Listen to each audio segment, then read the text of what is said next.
This meeting is being recorded for those who can't make it today, or for any of you who want to rewatch it.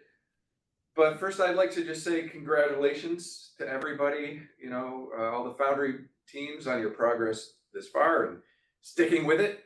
I've been hearing fantastic things from the licensing managers and the mentors and residents about how your teams are coming together. Hopefully you're interacting and engaging with your licensing managers and mentors and residents, and asking for help or resources when needed. Apart from that, I'd like to start with a few other housekeeping items. So this is the first webinar that we're conducting. We will probably have another webinar on a topic about company organization structure, tax implications, coming up in a few weeks. Keep an eye out for information on that coming from the Foundry. That'll be conducted by a law firm, Wilson Sonsini, who's very familiar with startup formation. And then I wanted to mention that in April, we're starting to schedule practice pitch sessions for teams that are expected to, or are tracking to present or pitch to the investors in May. So this practice pitch session is really meant to help you refine your pitches. It's meant to help you hear the types of questions that you might get asked by investors. And it's kind of meant as a final quality check by our team to determine whether or not you're ready to pitch to the complete innovation partnerships team and investors at the May pitch session. On that last note, so the pitch day, just so everyone is aware, is going to be held on the afternoon of May 15th. For those who can make it in person, it will be held at the Michigan League. There will be a hybrid option for those who are remote.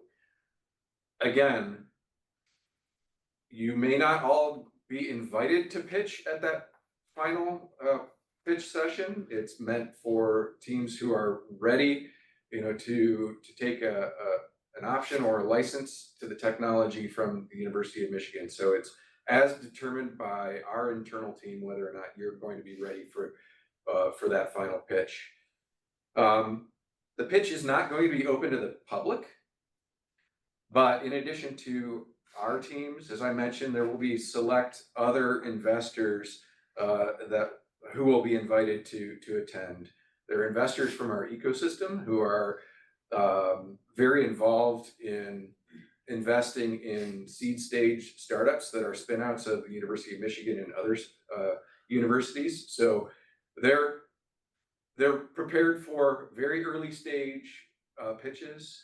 So you should be expecting to pitch as if you're presenting to, a wider audience of investors, and you should prepare your pitch in such a fashion that you're pitching for the amount of funding that you think you will need for the company at this point in time. So you're not pitching based on the check size that you think that Accelerate Blue Fund might write. Pitch for what you think you need from a round of investors at this seed stage.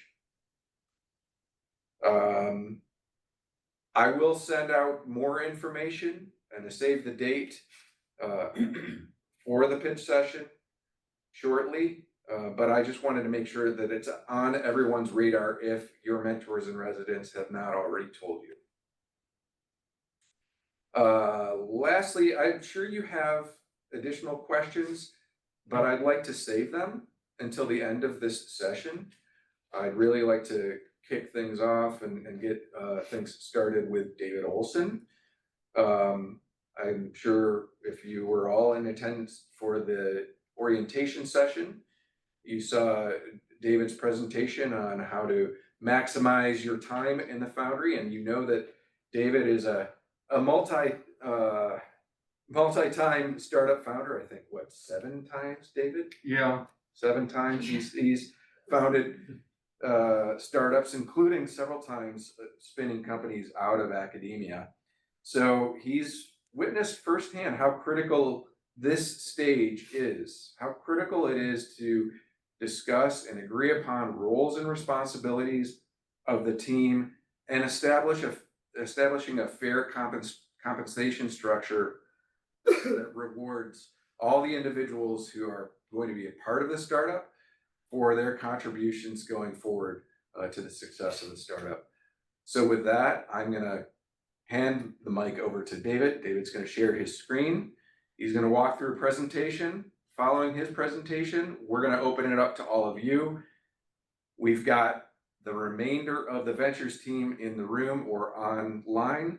So after David's session, feel free to ask us anything about David's presentation or roles, responsibility, and equity, and we'll take it from there.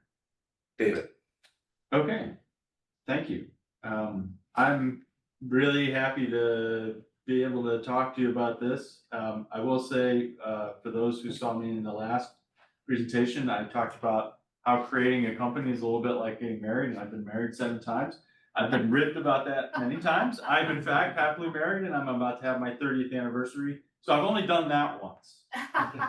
But this other part I've done several times. So I will say that what I'm going to talk about today is intended to help everyone have conversations amongst themselves. What I'm offering here is some guidance based on my experience and the experience of my colleagues and investors. There are no hard, fast rules in this, and I think you'll see that as I go along. I'll also note that you don't see a block M on this slide, and you won't in this presentation because there's no official position from the university on this. This is for everyone to discuss amongst themselves. I'm just trying to provide some context. For the experienced entrepreneurs on the call, much of this will be familiar to you, but what I'm really aiming for is to make it familiar to everyone. Okay, so I wanted to start by talking, oh, by the way, I'm really excited to hear your questions. As Dave said, I think it's probably easiest if we hold questions till the end. So I wanted to start off by talking about equity and founders, right? So commercialization definitely in this case starts here at the university, usually starting with innovators. They have an idea, they made a discovery, they've done some proof of concept, de-risk that idea. We often have patents filed on it, creating an asset. And sometimes we have companies forming at that point. Everyone involved in the Foundry is interested in forming companies. So if we form a company at that point, basically these are what I'll call scientific founders, scientists or engineers generally on campus. And so we have NewCo, and NewCo is owned by whoever creates it. It is entirely, ownership is defined by those who file the paperwork. And that's what it is at this point. It's really just paperwork. So forming a company is a good start, but the company itself can't do anything without funding. And usually these are projects that require millions or tens of millions of dollars of spending in order to be successful. So typically they're not going forward without investment. And so the company itself is not ready to do anything. And in fact, I wanted to look at this from an investor's perspective. So a new company that's been formed on paper without a business leader is generally thought of sort of a placeholder. It's not really recognized as an investment opportunity. The investors are looking for those opportunities where there's great ideas combined with great leadership. Now, obviously the leadership needs to be there on the technical side, but in order to be successful, the company is going to need to have leadership that can recruit funding now and in the future, launch and manage the company, and really drive that company forward in growth. Usually that's going to be an additional member of the team. We do have some projects that have left the university with scientific founders in the role of CEO, but that's less common. Usually from an experience, but also sort of an interest level. And usually this individual in the beginning is working with little or no salary. So in that case, the term for that individual is a founding CEO. That's a common term. And I think that's the situation where we're talking in the Foundry here.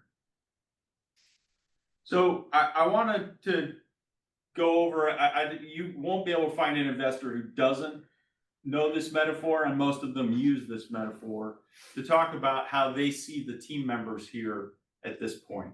And that metaphor is horse races. And they'll all be able to tell you that in this metaphor, the asset, the thing that's been invented is the horse, and the team is the jockey. And definitely that includes the business leadership of the company. And they will most often be able to tell you that they would rather invest in a A-grade team on a B-grade horse than the other way around. And the reason I say that is just to give you, for those who aren't familiar with it, how much importance investors typically put on the leadership of a project. Because they know most startups face very difficult times. Technology doesn't work on time, costs too much, competitors come into the market, and they need a team to be able to adapt to all of those conditions and move forward in any case. And generally, since things don't always go right, typically teams that don't have strong, companies that don't have strong teams don't make it. So this is very common metaphor in the industry. I have another metaphor that I like myself. And I'd like to think that our founders here on campus have basically materialized treasure out of nothing. It is amazing what is thought of and discovered here on campus. That's very valuable, obviously, but itself isn't ready to go. It needs to be taken to market. And that is a long and difficult journey usually. So what is the founding CEO doing in this metaphor? Well, not much. They're just building the ship, hiring the crew, charting the course, and captaining the voyage. So there's a lot to be done to get that treasure, which is miraculous, to its destination. Also, I'll point out, I'm not saying that the CEOs were all buccaneers, but definitely they need to be resourceful. They have to find money to do all of this stuff, and they're also generally not getting paid to do any of this stuff in the beginning. So that's some perspective on roles. And I think both sides should be thinking about how they see the roles of the other team members and whether there's a fit with what we've been looking at here. I'll say that pre-finance equity, so before the first investors come in, the allocation really is about what every team member's contribution is to the fundable venture. So not what it is to an asset and not what it is to the company, but the combination of those things. So I get asked questions like, well, what should the number be? And everyone here can tell you there is no answer that says this is the right number. But I can tell you that based on my experience, the experience of many investors and some other resources you can find, that there are ranges where if you're in these ranges, you're probably having a rational, fair discussion. They are highly variable. It depends on how many team members are involved. It depends on what the experience and past track record of the individuals involved in the project are. It is, as you'll see, also affected by what the expected contribution of everyone is going forward, not just what they've done in the past. And what I'll say is that really the co-founders of a company, at least as I use the term, and I think most commonly used is the team that is considered investor backable. So that combination of technology leadership and business leadership. And so allocation of equity is ideally going to be based on a mutual understanding within that team of the roles and responsibilities and the value that everyone's bringing to that investor backable concept. This is why we can't tell you what the numbers should be. We can give you guidance. We can't be arbiters of it, but we can give you guidance on what that is. But really, it's about the team members having a common understanding of each other's roles. And I can say that equity in the startup, and every startup that I've been involved in, is going to recognize the value of what's been created to date and also incentivize future contributions. And I'll talk a little bit more about how that happens for those who aren't familiar with it. I also wanted to say, the founding team gets together, forms a company, and then starts hiring people, usually post first finance. Equity is also going out to non-founders, and let's talk a little bit about that. Why do we give equity to other members of a team? Actually, it tracks somewhat with why we give equity to the founders of the company. So motivation to achieve a common goal, incentive to stay with the company. It's a compensation equalizer, right? So big companies typically can offer higher salaries. Cash is king in a small company, and you're going to try to give out as little as possible in salary. So you can compensate for that by more equity. And it's a recognition of contribution.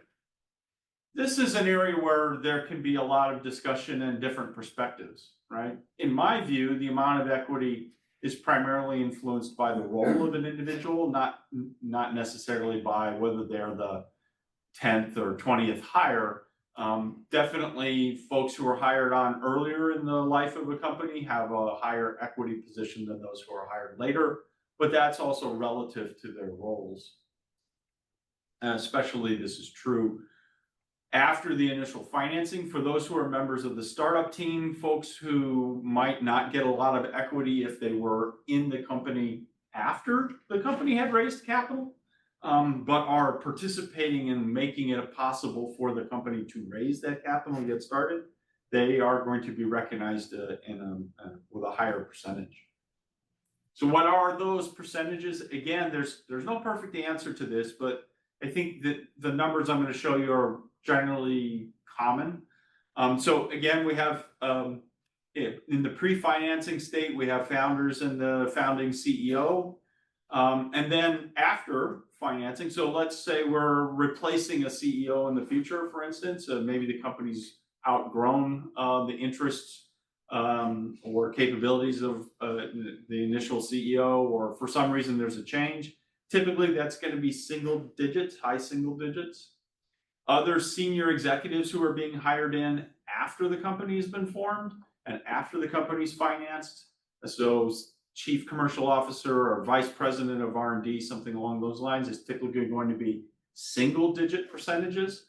And then everyone else is typically going to be less than 1%, depending on their level of experience and really their expected contribution to the success of the venture, right? So again, we're allocating equity based on what we think that individual can provide. You can find a lot of opinions on this. You can find opinions online.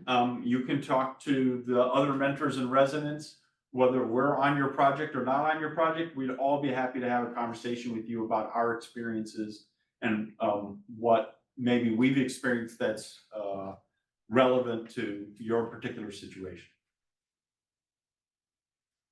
So I mentioned equity is for things that have happened in the past and also things that are going to happen in the future, and that's where vesting comes in. So for those who aren't familiar with vesting and how it plays a role here, so equity, either stock or stock options, which I'll talk about in a minute, is typically issued or granted such that if the recipient who's been granted that leaves, they don't get to take the stock with them. And that over time, that equity grant vests. So over time, they gradually have more and more that they can claim as theirs. And even if they leave, they get to take that with them. This is part of incentivizing to stay with a project and contribute to the common goal. It's part of, in the very early stages for founders of recognizing that somebody perhaps has a very substantial role, such as a founding CEO, but might not have done much yet to have earned that equity, but is expected to have earned that equity in the future. So a typical vesting schedule for employees, and it's flexible for founders, but typical for employees is 4 years. And what that means is if you get an equity grant on day 0, none of it is vested, and on day 48 months in the future, all of it is vested. And if the employee were to leave at different time points, they get to take progressively more of it with them. Most of the time for employee hires, there we have what we call a 1-year cliff, which means none of the equity is vested until the 12-month anniversary of the hire. And then after that point, typically it's vesting on a monthly basis. So at 1 year, 25% is vested, and then it vests the remaining 36 months, vest 1/36 per month. And you will make your attorney, your corporate attorney, happy if you figure out how to make equity grants that can be divided by 36 or 48, so you can get to the 36. Founders' equity is also usually subject to vesting of some type. So especially again for those future contributions. So sometimes we have scientific founders who really are not going to have any role or very minimal role in the company going forward. They typically are, there may be no vesting for them going forward. And then we have individuals like founding CEOs where they have a huge role to play in the company, but they're only just beginning to do that, only beginning to create that value. So vesting schedule, like percentages of equity, can vary based on circumstances and the roles of the individuals involved. And some of the equity can be vested at time 0. It's also the case I've seen where the founders agreed that a substantial portion of their equity should be vested at time 0 when the company was formed. And the first investors that came into the company said, we're really excited about this company, we want to invest, but by the way, you're going to reset your vesting and substantial portions of your equity is now going to be unvested because we want this team to be involved. And that's part of what the vesting is there for, is to make sure that you're involved.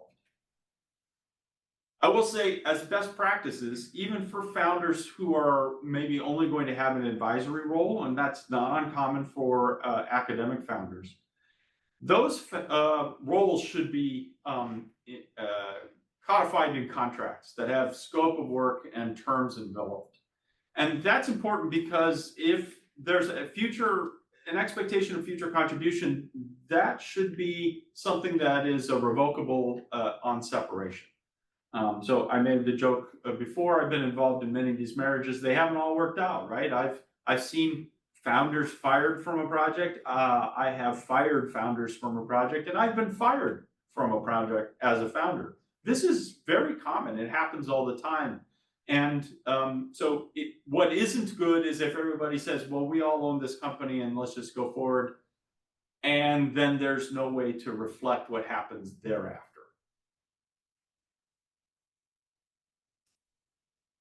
Dilution is a topic that comes up, so I wanted to touch on that. If we look at dilution that one can expect going forward, in a typical, say, a venture capital funded startup, where you're going to perhaps have millions, tens of millions of dollars invested over several rounds of investment before the company exits as the company grows. Well, if we look at equity as a pie, and we're taking slices of the pie, this is typical for what's going to happen. In the beginning, the founders, of course, own all of the pie. They've created the company. They instruct their corporate attorney to write the paperwork such that they own all of the company. Or perhaps they've set some aside for employees in the future. But what's going to happen after that is investors are going to come in. And when they come in, new shares are created. And the shares are allocated to the investors based on the agreed price of what those shares are. And equity is also created as a holding for employees who are going to be hired. I'll talk about that a little bit on the next slide. And over time, what happens is, of course, investors are buying more of the company, and every time they buy, new shares are created. So shares don't go away. Loss of percentage ownership isn't a reduction in shares. It just means that additional shares have been created. And if you don't own them, then you've been diluted. Your percent ownership has gone down. Your slice of the pie is getting smaller. And that slice that goes to employees is often and typically renewed or kept at a standard, a fixed amount going forward, and that dilutes everyone going forward as well. And so you can see the founders are being diluted as we go forward, and it's not uncommon for founders of a company to have even low single-digit percentages by the time the company exits, if there's been multiple rounds of investment. So let's just look at employees. We call this the employee pool. Okay, so there's something depending on the company's expectations and their strategy and their thoughts on what this goes like. It's anywhere from 10 to 25% of equity at any particular time is going to be held for employees of the company, not for investors and not for founders who are not employees. This equity dilutes everyone who's a shareholder, including the founders, and it's allocated to new employees when they're hired as part of their compensation package. It is also given as additional equity to employees over time. So with promotions, bonuses, and to maintain the incentive structure, that pool is reserved so that there's equity around that can be allocated as part of that. Now, I will say that individual founders may receive additional equity, so red equity instead of blue equity, if they are active participants in the company and they are getting additional equity allocations as a result of their participation in the future of the company. For the founders, sometimes we can be sad about dilution, so I want to put dilution in perspective. Dilution always reduces the founder's ownership of the company. There's just no way around that. But that doesn't mean that's always bad, right? So as long as the total value of the pie is growing, meaning that each share is increasing in value, even though your percent ownership of the company of the whole is going down, your value is increasing. And usually dilution is a fact of life. It's essential for success. So without being able to bring investors in and hire team members, nothing happens, right? So this is the classic, when you start, you have 100% of a pie that probably has no cash value at all. It's a great idea and a wonderful team, but no one is going to pay you anything for it. And hopefully at the end, you're talking about a pie that's exiting at hundreds of millions of dollars. You're going to have a smaller percentage of it, but it is going to be worth potentially a lot of money. A little bit on forms of equity. So I've been talking about stock and shares. Typically, founders have restricted stock. So this restricted stock is created, that is to say, written into reality by your corporate attorney when the paperwork of the company is produced. Restricted means that it's subject to a vesting schedule. There are some tax implications for this. So the issue price, or what we call the par value of that stock, is almost zero. So literally fractions of a penny per share. You can say that the company isn't worth anything at that point. That's legally possible. And you have to buy that equity. And this is something that people are often unfamiliar with, but you may have to put $8 into the bank account of the company to reflect the 8,000 shares you just bought. But your attorney should tell you this, and you should talk to your tax advisor. You should file an 83B election with the IRS, and you have to do that within 30 days of when that stock is issued. And you have to file it again with your annual form at the end of the year. This is really important, otherwise there could be some very unfortunate and unpleasant tax implications down the road. I'll leave it at that, just as a warning. Once we get into having a funded company and we're hiring employees, typically we're going to be hiring employees not with stock as part of their compensation, but incentive stock options. There are different kinds of options that can be issued, but incentive stock options are a legal type of option.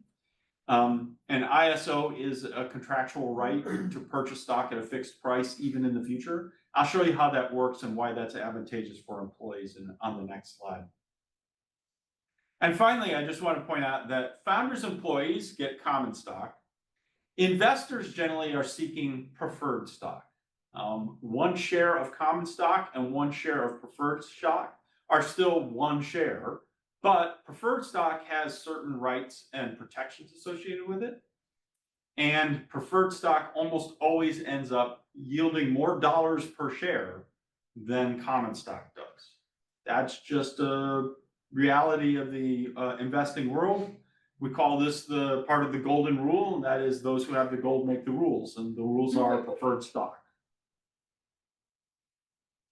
So just for those who are not familiar with what an ISO is or how it works, we could be hiring an employee. Let's say this is employee number 10 after we've been financed, and we say, hey, as part of your compensation package, your salary, benefits, and also 2,000 in ISO and 2,000 options. And that's going to have a strike price or a price per option at $5. When this is issued, the employee now has partial ownership of the company by contract, right? But there's nothing that the employee has to deal with as far as taxes. So they haven't bought any stock, they haven't paid any cash, and there are no taxes due. If the company is successful, and let's say it's acquired in the future, and all of the shares of the company are purchased by the acquirer, and the agreed upon price between the company and the acquirer is, say, $40 per share. Typically, and definitely on all of my companies, we've written those incentive stock options as having accelerated vesting upon change of control. What that means is regardless of how long the employee's been involved, their stock options accelerate to that point. And so essentially they automatically convert. When they convert, it basically works by the employee just signing a piece of paper. There's no money changing hands. But essentially what happens is that their 2,000 options are converted, purchased as stock. The net is they are purchasing shares at $5 an option and instantaneously selling them at $40 a share, which means there's a net of $35 per option that they were granted. And at 2,000 times 35, you get to $70,000. That essentially what happens is their stock options go away as part of the execution of the acquisition, and they're wired $70,000 into the account of their interest. Now, that is a taxable event. It's typically taxed as capital gain, maybe long-term, maybe short-term, depending on when that's happened, but not always capital gain. So again, that's something that generally the company is going to be able to advise you. So that's the end of my presentation. Again, I just want to say that everything that I've talked about here is just guidance. Some of this stuff are facts that everyone knows, and some of it are opinions that many people agree with. Just to wrap some of this stuff up, co-founders, generally when I think who are the co-founders of a company, it's not the inventor of the technology, it's the team that makes it possible to raise the capital necessary to move a venture forward. And that almost always means the technical visionaries and the business leadership.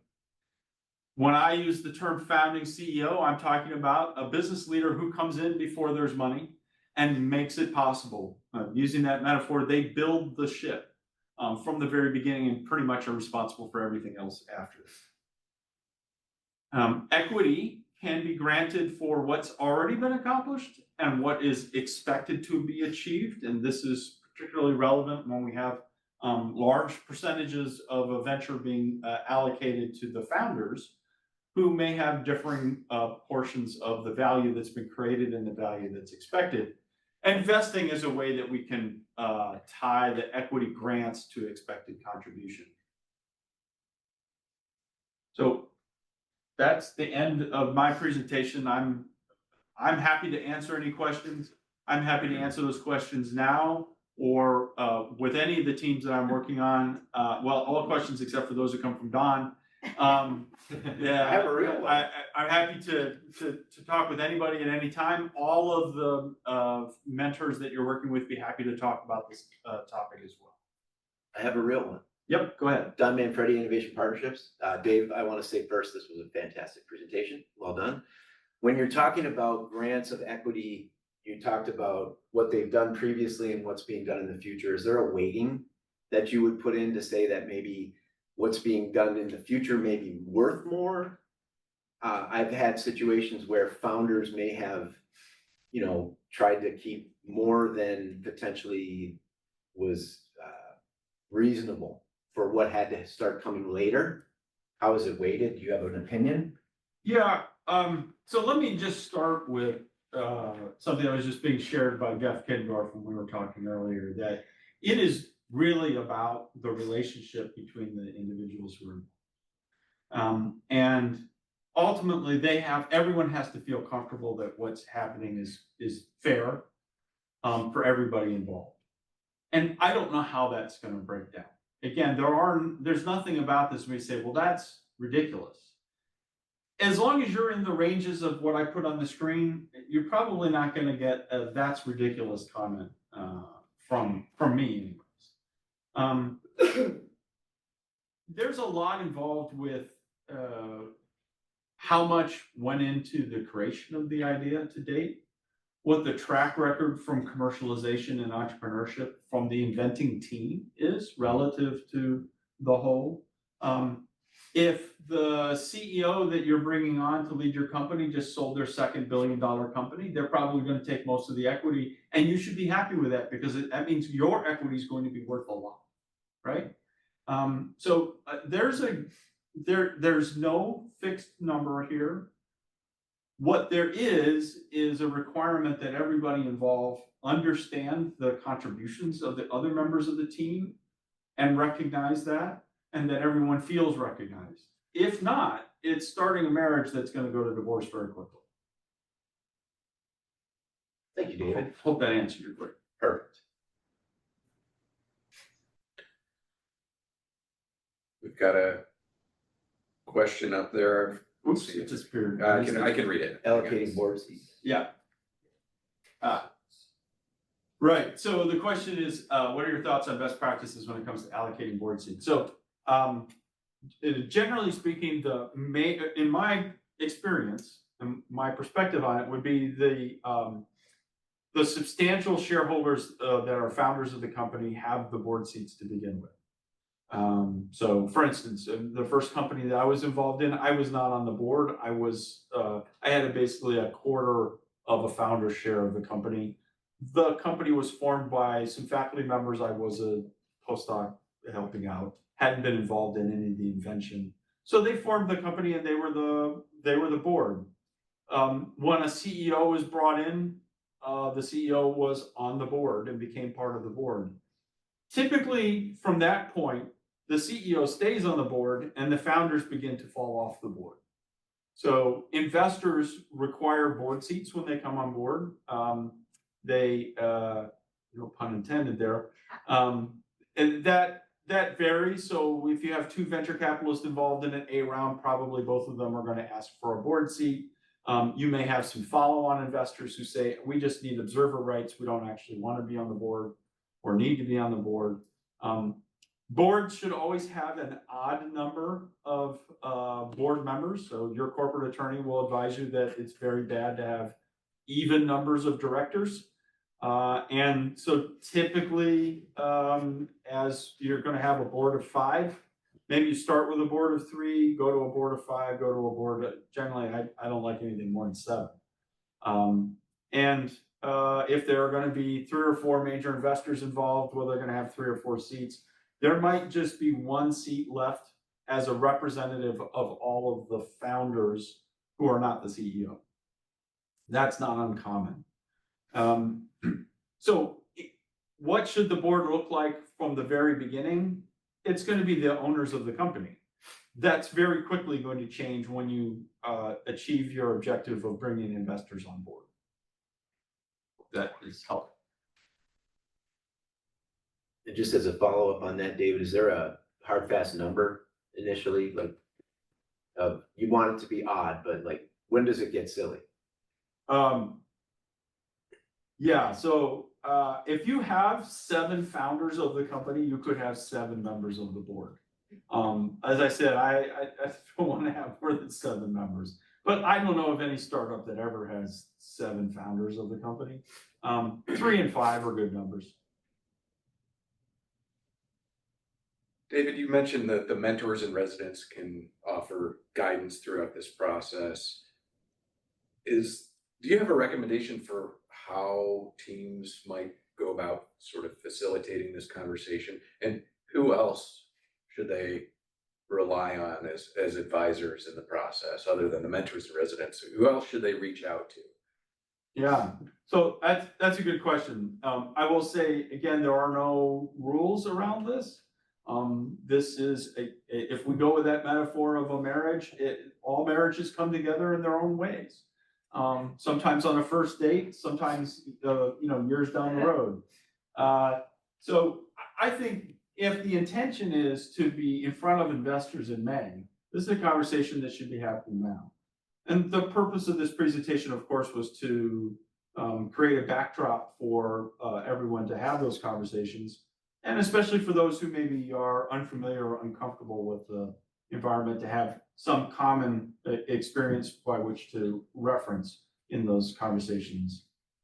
As far as who else you can look to, so on campus, generally faculty know somebody else who's been involved in a startup company. And I think it's really helpful to get their experience, to say, hey, I'm thinking about starting a company. I'm curious, how did that go for you?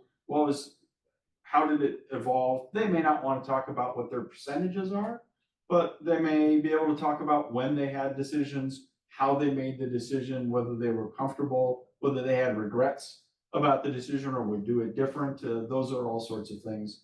On the entrepreneur's side, many of you have experience in this space, but again, in your network, I have often had people reach out to me saying, hey, can I just run something by you? And I'm sure all of the entrepreneurs here and all of the ones online have had some sort of experience like that. We're all happy to provide whatever assistance we can. Again, that's usually not going to be an arbitration, and I think this office is going to try to stay out of arbitration. But consultation can be as in-depth as you want it to be, or maybe just some surface input. What role do attorneys play, and what type of attorneys should be engaged and when?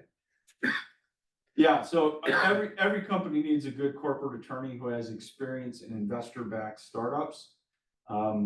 Typically investor-backed startups in your field, so life sciences or engineering, et cetera. The attorney, I can't tell you how many times my corporate attorneys kept me out of trouble. So you want to get them involved early and often. Now that costs money, but it saves you money down the road. It saves you a lot of time. They can be involved in advising, but I will point out that they represent the company, not the individuals involved in the company. So they can try to help the members of the company try to come to a resolution that they are seeking for the purposes of the company.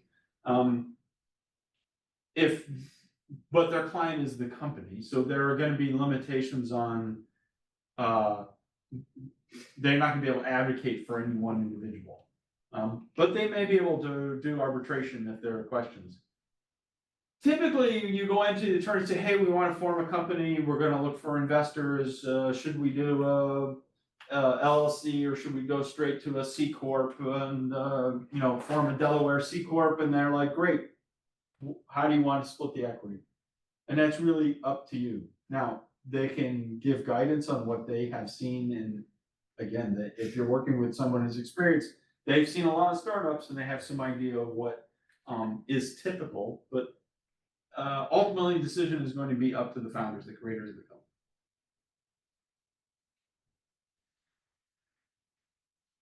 Other questions from entrepreneurs or inventors on the call? Gareth? Yeah, I have a question. Thanks, David. That's very informative. I do have one question on the vesting. Do you see any acceleration triggers in these vesting schedules for like the founding team, performance based, or I know when the company gets acquired, obviously that accelerates it. But say, we go out and raise a round of funding, does that help accelerate the vesting? Yeah, so yes, and you can have performance-based incentive options. So you should talk to your corporate attorney about what would be the best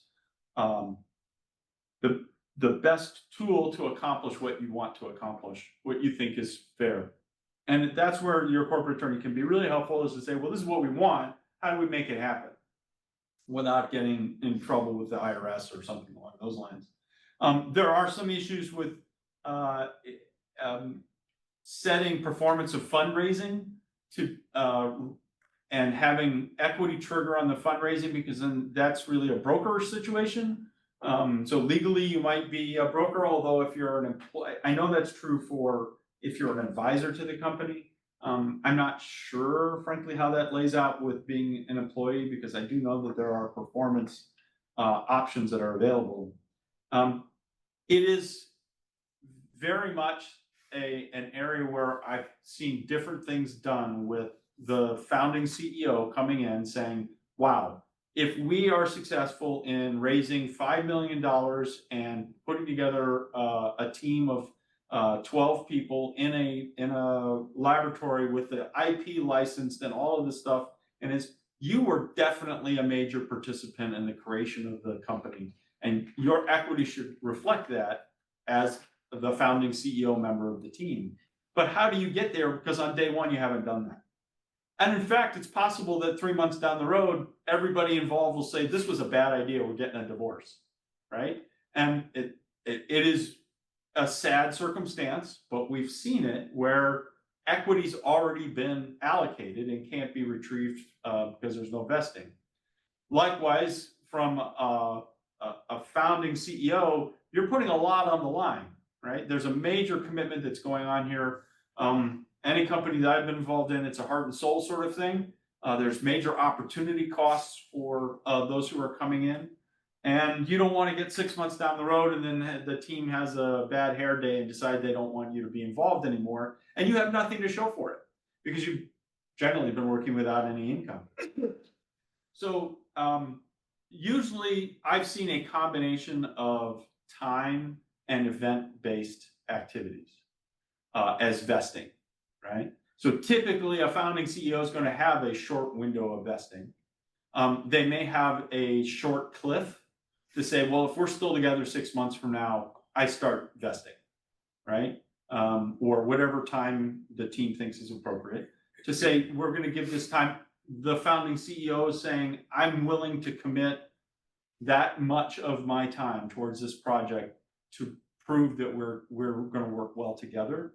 And if I leave at that point because things aren't working out, I'm going to that's my time, I gave it up, right? That's part of being the founder of the company. You can also have it with, if we get an SBIR, if we hire 5 employees, you can have that in there. Those are not things which I raised investor dollars, but they are a reflection of investor dollars coming in. And so those can be, so I wouldn't call those accelerations. I would call those equity allocation points, right? So you could call it acceleration, but those are sort of vesting milestones. Yeah, thank you, David. Those are good. Other questions? I had a question. Do you have any advice for like startup teams that want to retain power long term and like create a successful cash flow positive business without an end goal of selling the business? And like, what percentage of successful startups are acquired versus just ran by the founders long term? If you had any thoughts on that. Yeah, so my general advice is don't talk to investors. Almost every circumstance, when you talk to investors, unless it's maybe friends or family, but if you're talking to professional investors, they're only interested in investing in companies that are going to exit. Now, selling the company doesn't mean that you're no longer part of the company or you're fired or the company doesn't exist anymore. What it means is that the investors have the opportunity to sell their shares. Generally, the investors are only in it because they're going to buy shares at a low price and sell shares at a high price. They're not in it for revenue in the form of dividends or a profit sharing or anything along those lines. So if your objective is, well, we want to have this as a company and we want it to go long term, we're not interested in selling the company. Generally, that's not an investable company from a professional investor's perspective. Friends and family, yes. Even potentially family offices will invest in companies like that, but you're not going to get venture capitalists. That's the end of the conversation for them. Gotcha. Thanks.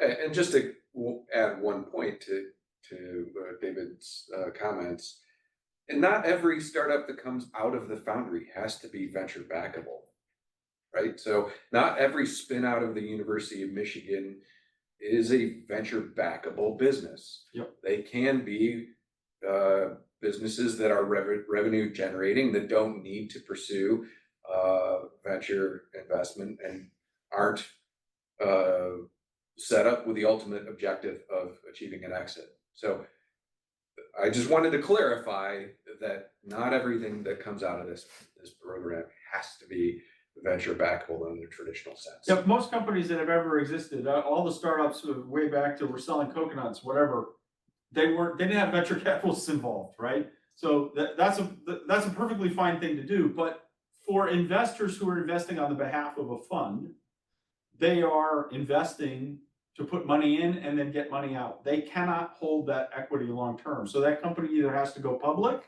or their stock has to be purchased away from them. Usually that happens through acquisition. The company can itself purchase the stock back. So buy people out would be the way that that's dealt with. But again, the investors are not there to have a long-term portfolio. They're there to buy low, sell high, and move on to the next opportunity. Other questions?